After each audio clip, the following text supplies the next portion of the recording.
Je suis doctorante au sein de l'ISEA, donc l'Institut des sciences exactes et appliquées de l'Université de la Nouvelle-Calédonie. Tout d'abord, je tiens à remercier le réseau PURN.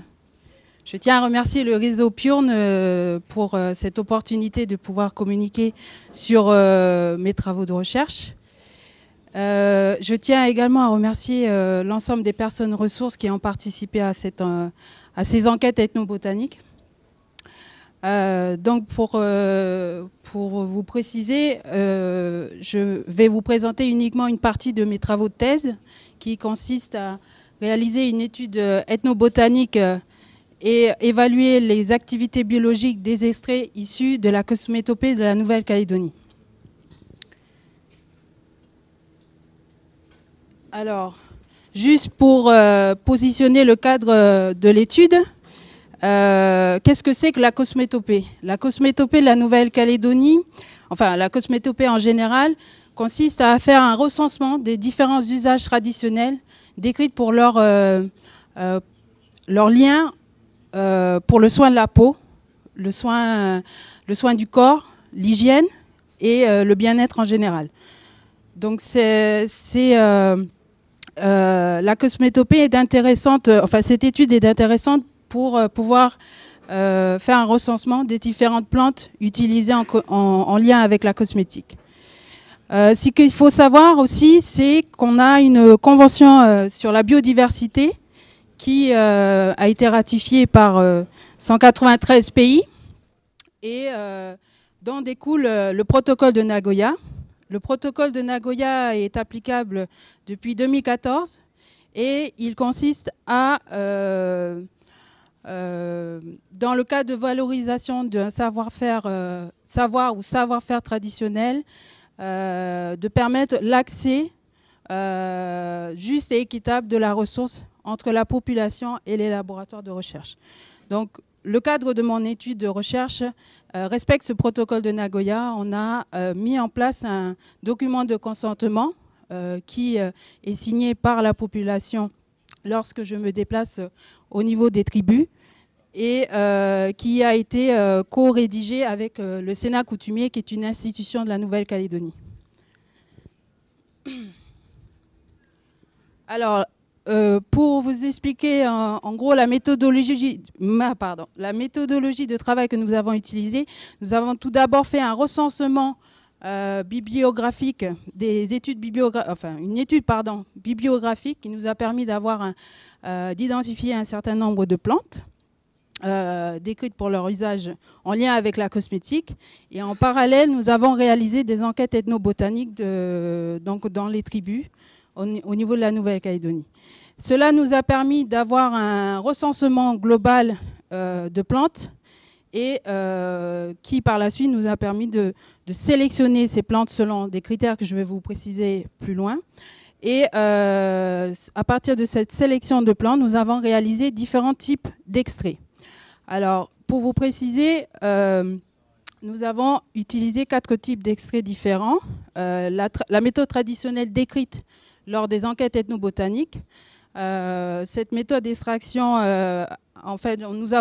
j'ai mis en place une méthode d'extraction permettant de stabiliser l'extrait pour pouvoir réaliser nos tests d'activité biologique.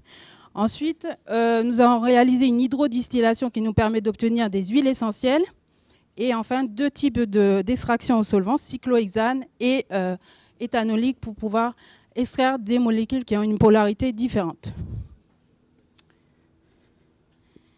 Alors, à partir de ces extractions, nous avons obtenu des extraits et nous avons testé ces extraits pour leur activité. Enfin, nous avons réalisé des tests d'activité biologique.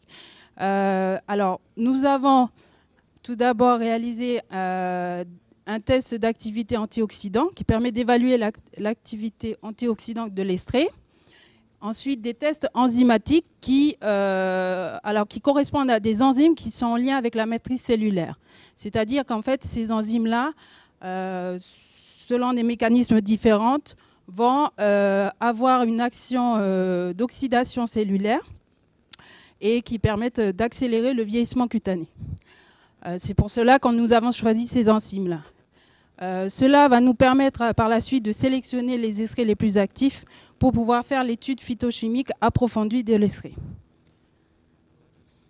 Alors, les résultats de notre enquête, de notre étude bibliographique a été faite en fonction des critères qui vous sont indiqués, c'est-à-dire que nous avons sélectionné les plantes au niveau de la bibliographie qui ont un lien avec le soin de la peau, l'hygiène, le soin du cheveu, le soin des yeux. Donc, ce qui nous a permis d'obtenir un nombre de plantes identifiées qui correspond à 109 plantes, dont 49 plantes natives, 15 plantes endémiques et 45 plantes qui ont été introduites en Nouvelle-Calédonie. Alors, les enquêtes ethnobotaniques ont été initiées cette année et seront poursuivies sûrement en 2019. Donc, je me suis pour l'instant concentrée sur 5 aires coutumières. Il faut savoir qu'en Nouvelle-Calédonie, nous avons 8 aires coutumières différentes. Nous sommes partis sur l'aire Djoubert-Kapomé, Ranratu, Adjiaro, donc qui est situé là, et Otmawap, Pachichamouki et Otmawap. Alors, donc ces enquêtes ethnobotaniques ont été réalisées avec 36 personnes ressources pour l'instant, qui demandent à être étoffées selon les aires coutumières que vous avez là, Ranratu, Adjiaro et Pachichamouki. Alors, ce que vous pouvez voir ici, c'est le nombre de personnes ressources selon l'aire coutumière et si cela correspond à un homme ou une femme. Ensuite, nous avons ici le nombre de personnes communes. Alors, quand je vous parle de communes, c'est commune entre l'étude bibliographique qui a été menée et les enquêtes ethnobotaniques que nous avons réalisées.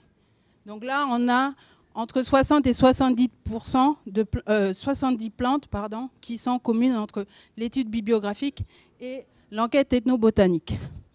Et là, ce que vous pouvez remarquer ici, c'est qu'on a un certain nombre de plantes qui sont nouvelles, qui sont décrites en fonction, qui sont spécifiques à l'aire coutumière. Voilà. Donc, ce qui est un nombre assez conséquent, c'est-à-dire que ce sont des plantes qui n'ont pas encore été décrites dans une revue, une publication au niveau de la Nouvelle-Calédonie. Alors, là, je vais vous présenter en fait des exemples de plantes natives qui sont présentes dans l'ensemble du Pacifique, comme le coco, le tamanou. Là, vous avez l'indication correspondant en fait à l'usage traditionnel, le nombre d'usages traditionnels décrits lors des enquêtes ethnobotaniques. Donc là, vous voyez bien qu'en fait, ce sont des plantes natives qui sont présentes sur l'ensemble de la Nouvelle-Calédonie et la plupart des personnes, toute la majorité des personnes ressources les citent. Par contre, quand on regarde les plantes endémiques à la Nouvelle-Calédonie, là, vous avez par exemple l'Araucaria columnaris qui est citée par l'ensemble des personnes qui ont participé à ces enquêtes ethnobotaniques, où là, vous avez le nombre d'usages traditionnels décrits. Mais vous avez par exemple l'Agathis lanceolata qui a été cité seulement par 17 personnes. Pourquoi ? Parce qu'en Nouvelle-Calédonie, on a des espèces endémiques qui sont présentes uniquement dans le sud de la Nouvelle-Calédonie ou dans le nord ou sur l'ensemble de la Nouvelle-Calédonie. Le cas de l'Araucaria columnaris, c'est une plante qui est présente, qui a une répartition géographique sur l'ensemble de la Nouvelle-Calédonie, sur les 8 aires coutumières. Donc, ce qui fait que cette plante est citée justement par l'ensemble des personnes ressources. Alors que l'Agathis lanceolata est endémique, il pousse uniquement sur du sol ultramafique qui est réparti dans l'extrême sud et une partie du centre de la Nouvelle-Calédonie. C'est pour ça qu'elle est citée uniquement par les personnes ressources présentes sur ces aires coutumières. Alors, donc nous avons sélectionné les plantes en fonction de l'originalité botanique de la plante et de l'usage traditionnel précisé en lien avec la cosmétique. Donc, suite à l'étude bibliographie, nous avons identifié, comme je vous l'ai précisé tout à l'heure, 109 plantes, où là, nous avons sélectionné 16 plantes. Et l'étude ethnobotanique nous a permis d'identifier 101 plantes, où là, nous avons identifié 21 nouvelles plantes, où là, on a 21 nouvelles plantes et 7 plantes qui ont été sélectionnées. Donc, au total, nous avons 23 plantes qui ont été sélectionnées. Et sur ces 23, à partir de ces 23 plantes, nous avons réalisé 200 extraits. Nous testons actuellement nous réalisons les tests d'activité biologique antioxydants, enzymatiques et antibactériens. Et donc là, je vais vous présenter, me focaliser uniquement sur les extraits réalisés selon la méthode traditionnelle. Nous avons sur 45 extraits réalisés selon la méthode traditionnelle, 25 extraits qui ont une capacité antioxydante entre 90 et 100%, avec une concentration de 100 mg par ml. Donc là, pour vous donner un exemple, Cryptocarya guillaumini, qui est présente dans l'extrême sud de la Nouvelle-Calédonie, a été décrite pour son usage en soins de la peau et en hygiène. Donc c'est une plante qui, pour son originalité botanique, est intéressante. Et là, nous avons, pour l'extrait d'écorce et de feuilles, une activité antioxydante supérieure à 90%. Et avec une capacité antioxydante à 50% pour une concentration de 10 mg par ml. Donc, nous avons réalisé le même test sur les extraits d'huile essentielle, cyclohexane et éthanolique. Et là, vous pouvez remarquer que sur l'extrait de feuilles éthanoliques, nous avons une capacité antioxydante similaire à celle réalisée selon la méthode traditionnelle. Donc là, je vais vous donner un autre exemple, Agathis lanceolata, tout à l'heure je vous ai précisé, qui est présente dans le sud de la Nouvelle-Calédonie et qui a été également décrite pour son activité, pour son usage en soins de la peau.